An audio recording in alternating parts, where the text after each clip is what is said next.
ખેડાના કપડવંજમાં dumping station સામે ફટાકડાની ફેક્ટરીમાં વિસ્ફોટ, 6 લોકો ઘાયલ થયા છે। આ વિસ્ફોટથી કપડવંજ પંથકમાં અંદાજે 10 કિલોમીટર સુધી ધડાકાનો અવાજ સંભળાયો।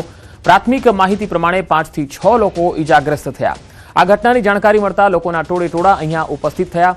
આસપાસના ગામોમાં પણ વિસ્ફોટની અસર અનુભવાઈ। ગેરકાયદે ફટાકડાની ફેક્ટરી અહીંયા ચાલતી હોવાનો આરોપ છે।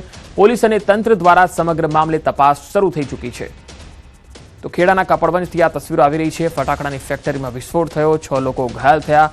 સ્થાનિક લોકો કહી રહ્યા છે કે અહીંયા ફટાકડાની જે ફેક્ટરી છે એ ગેરકાયદેસર રીતે ચાલતી હતી। 10 કિલોમીટર સુધી આ વિસ્ફોટના અવાજ છે એ લોકોએ સાંભળ્યા હતા। પોલીસ અને વહીવટીતંત્રની ટીમો અહીંયા પહોંચી છે। હાલ તપાસ ચાલી રહી છે। તમામ દિશામાં તપાસ થશે। ફેક્ટરીમાં વિસ્ફોટ કયા કારણોસર થયો, 6 લોકો ઘાયલ થયા છે, તેમને સારવાર માટે લઈ જવામાં આવ્યા છે। કપડવંજમાં આ ફટાકડાની ફેક્ટરીમાં વિસ્ફોટ થયો।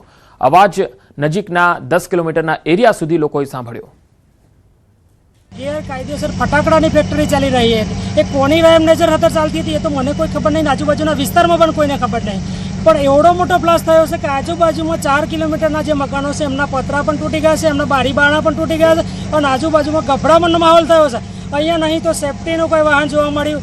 હાલ તો આગની ઘટનામાં ઓકડો કહી ના શકાય, કારણ કે જે લોકો 4 થી 5 જણ દજાયા હતા એમને તમે દવાખાના મોકલ્યા છે, પણ કેટલા માણસો અહીંયા કામ કરતા હતા એ ખબર નથી। એનું કારણ છે કે મેં જાતે ઓનરને ફોન કરતો, ઓનરે ફોનમાં મને એવો જવાબ આપ્યો કે ભાઈ મારા માણસો નીકળી ગયા છે, પણ મેં એવું પૂછ્યું ભાઈ કેટલા માણસો હતા એ તો કે મને। તો ખેડાના કપડવંજથી આ તસવીરો તમે જોઈ શકો છો। ફટાકડાની ફેક્ટરીમાં જ્યારે વિસ્ફોટ થયો ત્યારે લોકો મોટી સંખ્યામાં આવી પહોંચ્યા હતા। વધુ માહિતી મેળવીએ ખેડાથી સંવાદદાતા ઉમંગ મારી સાથે જોડાયા છે। ઉમંગ, આ ફટાકડાની ફેક્ટરી કેટલા સમયથી ચાલતી હતી અને લોકોના જે આરોપ છે કે આ ફેક્ટરી ગેરકાયદેસર ધમધમતી હતી, હું આપની પાસે આવીશ, પરંતુ એ પહેલા દર્શકોને અહીંયા જણાવી દઈએ કે જ્યારે સ્થાનિક લોકો સાથે વાતચીત કરી ત્યારે લોકો એવું કહે છે કે આ ફેક્ટરી ઘણા સમયથી અહીંયા ગેરકાયદેસર રીતે ચાલતી હતી। વિસ્ફોટ જ્યારે થયો ત્યારે 6 લોકો તેમાં ઈજાગ્રસ્ત થયા અને 10 કિલોમીટરના એરિયા સુધી તેનો અવાજ લોકોએ સાંભળ્યો। શું અધિકારીઓએ અગાઉ તપાસ કરી હતી આ ફેક્ટરી વિશે? આ એક મોટો સવાલ છે। સંવાદદાતા ઉમંગ મારી સાથે જોડાયા છે વધુ અપડેટ સાથે। ઉમંગ, આ મામલામાં પ્રાંત અધિકારી કે નજીકના કોઈ અધિકારીને આ ફેક્ટરી ચાલતી હતી તેની કોઈ ખબર જ નહોતી? બિલકુલ, અધિકારીના જે પ્રકાર અત્યારે જવાબ સામે આવે છે તેમાં સ્પષ્ટ લાગી રહ્યું છે કે તેમને કોઈ પણ પ્રકારની ખબર ન હોવાનું તેઓ અત્યારે રટન કરી રહ્યા છે। સૌથી મહત્વની વાત કરવામાં આવે તો પંકજ, આ જે ફેક્ટરી છે તે કપડોની જે ડમ્પિંગ સાઇટ આવી છે, ડમ્પિંગ સાઇટની સામે જ ચાલતી હતી।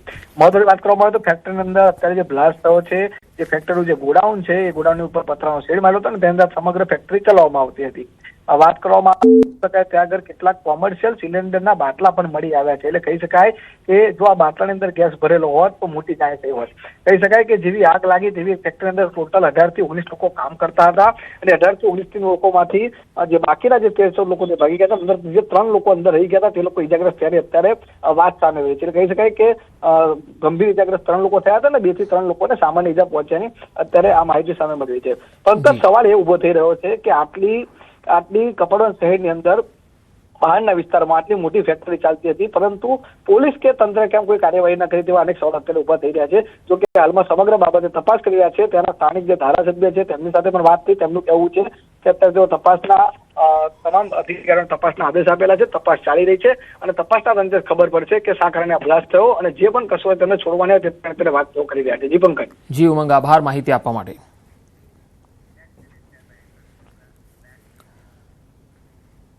વડોદરામાં વાઘોડિયા ચોકડી પાસે રાત્રે ફાયરિંગની ઘટના બની, જ્યાં બાઇક પર આવેલા શખ્સોએ એક વ્યક્તિનો પીછો કર્યો અને તેને ગોળી મારી। ગોળી વ્યક્તિના ખભાના ભાગે વાગી, જેને ગંભીર ઈજા પહોંચી છે। આ ઘટનાથી વિસ્તારમાં ભારે દોડધામ મચી અને ભયનો માહોલ પણ સર્જાયો। ઈજાગ્રસ્તને પહેલા SSG હોસ્પિટલ અને ત્યારબાદ ખાનગી હોસ્પિટલમાં ખસેડાયો। વડોદરા શહેર અને ગ્રામ્ય પોલીસની ટીમો પણ તાત્કાલિક ઘટના સ્થળે પહોંચી હતી। FSLની ટીમે સ્થળ પરથી પુરાવા એકત્ર કરવાની કાર્યવાહી હાથ ધરી। હુમલાખોરો ઘટનાને અંજામ આપીને ફરાર થઈ ગયા હોવાનું સામે આવ્યું છે। પોલીસ દ્વારા CCTV ફૂટેજ અને અન્ય ટેકનિકલ પુરાવાના આધારે તપાસ ચાલી રહી છે। ફાયરિંગ પાછળનું કારણ જાણવા પોલીસે અલગ અલગ ટીમો કામે લગાડી છે। વધુ માહિતી મેળવીએ સંવાદદાતા હાર્દિક દીક્ષિત વડોદરાથી જોડાયા છે। હાર્દિક, વડોદરામાં જે વ્યક્તિએ ફાયરિંગ કર્યું છે એ તો ફરાર છે, પરંતુ જેના પર ફાયરિંગ થયું છે તેનું કોઈ નિવેદન આવ્યું છે? કોણ હતા તે અને શા માટે ફાયરિંગ થયું? બિલકુલ પંકજ, જો આપણે વડોદરા શહેરની વાત કરવામાં આવે તો વડોદરા શહેરમાં ગુનેગારો બેફામ બની ગયા છે અને આ રીતની ઘટનાઓ જે છે ઘટી રહી છે। આ છેલ્લા 1 મહિનામાં લગભગ બીજી ત્રીજી ઘટના છે કે જાહેરમાં આ રીતે ફાયરિંગ જે છે તે કરવામાં આવ્યું હોય. ઈજાગ્રસ્ત વ્યક્તિની વાત કરવામાં આવે તો તેને ખભાના ભાગે ગોળી વાગતા ગંભીર પ્રકારની ઈજા જે છે તે પહોંચી છે અને અત્યાર સુધી તેનું નિવેદન જે છે તે સામે આવ્યું નથી, પરંતુ તેની તબિયત સ્વસ્થ થાય ત્યારબાદ પોલીસ દ્વારા તેનું નિવેદન લેવામાં આવશે અને કયા કારણોસર આ ફાયરિંગની ઘટના ઘટી તે દિશામાં પોલીસ દ્વારા તપાસ છે તે કરવામાં આવનાર છે. ઉલ્લેખનીય બાબત છે કે મેં કીધું પ્રમાણે કે ગુનેગારો એ હદે બેફામ બન્યા છે કે મારામારી હોય, ચોરી હોય, કોઈ પણ ગુનાખોરી હોય, ફાયરિંગ જેવી ઘટના હોય તેને સરેઆમ જે છે તે અંજામ આપી રહ્યા છે. એટલે ચોક્કસથી પોલીસની કામગીરી સામે પણ સવાલ ઉભા થાય, કારણ કે પોલીસનો ડર જે છે ગુનેગારોમાં હોવો જોઈએ તે ડર રહ્યો નથી. અત્યારે પોલીસની ટીમ જે છે તે ઘટના સ્થળ છે ત્યાંના સીસીટીવી ફૂટેજ જે છે તેની ચકાસણી કરી રહી છે અને જે ચશ્મદીદ લોકો હોય છે તેમના નિવેદનો લેવાની પ્રક્રિયા જે છે તે પોલીસ દ્વારા હાથ ધરવામાં આવી છે. એફએસએલની ટીમ પણ જે છે તે ઘટના સ્થળ પર પહોંચી હતી અને ઘટના સ્થળ પરથી પુરાવા એકત્રિત કરવાની કાર્યવાહી જે છે તે પોલીસ દ્વારા અત્યારે કરવામાં આવી રહી છે. જી હાર્દિક આભાર માહિતી આપવા માટે.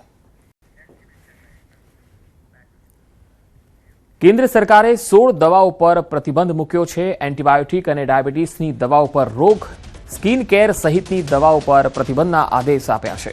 ઉત્પાદન, વેચાણ અને વિતરણ બંધ કરવાનો આદેશ કર્યો છે. દવાઓ માનવ સ્વાસ્થ્ય માટે હાનિકારક હોવાથી રોક લગાવવામાં આવી છે. ડ્રગ કંટ્રોલ ઓફ ઇન્ડિયા કેટલાક કોમ્બિનેશનો બાન કરી તો ગુજરાતના food and drug administrative A permission નથી આપતી, પણ બીજા બધા રાજ્યોમાં આ પરમિશન મળી જાય છે. એટલે ગુજરાતનું જે ફૂડ એન્ડ ડ્રગ ઓથોરિટી જે ગાળો ખાતું હોય છે, પણ જ્યારે ખબર પડે છે કે આ બધી વસ્તુઓ છે તો આજે એવાય કેટલાક બીજા છે કોમ્બિનેશન